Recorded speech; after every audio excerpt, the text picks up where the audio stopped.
I don't know if there's much suspense here. What do you think, Josh? I feel like, if only because King Lorik can understand this king's plight. So, viscerally, because of his lost princess as well, that I feel like there's just no chance that he wouldn't give it his blessing, even on that regard. But even within the other criteria with which we determine this, I think it is also valid, or it's also deserving, rather. It's kind of everything you could really want out of a game of this type, I think, the stages, or battle scenes, if you will, are shockingly short. That would probably be one of the biggest criticisms if you were really mining for one. And, you can, and I definitely did, lean on that jump attack almost exclusively as my offensive strategy. So, it would be nice if I had felt incentivized to diversify my strategy a little more, and it's funny that I felt that too, but also about the dash, about a completely different move. Right. It's funny, saying that there is that could have been what they were doing in adding that role, basically giving the counter result of those same buttons being overused, something that would totally fuck you, could very well have been exactly that, so maybe even that criticism is not valid.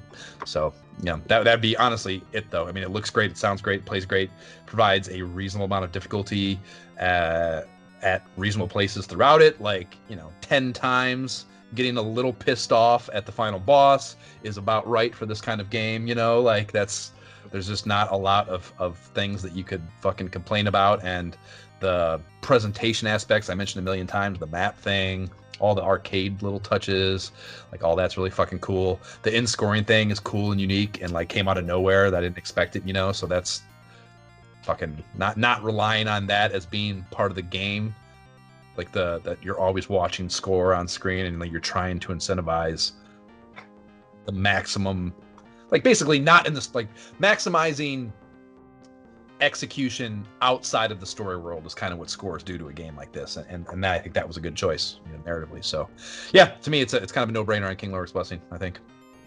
Yeah, I have to agree, man. The graphics were great. I played with the dwarf as well as with Tiris, and Tiris is fun, obviously, from visually as a man. It's fun to watch her walk around, but the sprites, you could tell in the directions, when she turns to the right and moves forward versus the left, there's different.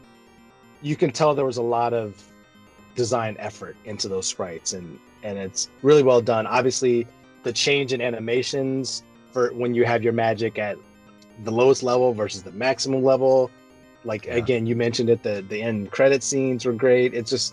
It's very fun. I've talked about wanting to play it with Zion. I forgot I only have one Sega controller, so I have to order a second one. And I still want to play the extra modes, the battle modes where you're just going through the bosses or whatnot. I want to play those again. So I think implicitly I'm saying I like everything and I want to keep playing it. Yes, the blessing bestowed. Yeah, I don't know if you can come up with a better compliment for a retro game than I want to spend money on more retro equipment in order to play. So yeah, that's pretty good. It's like Zoom, immediately I'm buying the cartridge. I want to be able to play this on my system immediately, on my TV with another person. Yeah, there's no better compliment, I don't think, for a game like this. So that is Golden Axe on the Sega Genesis, and it's in the books in the ISOH Gamepedia.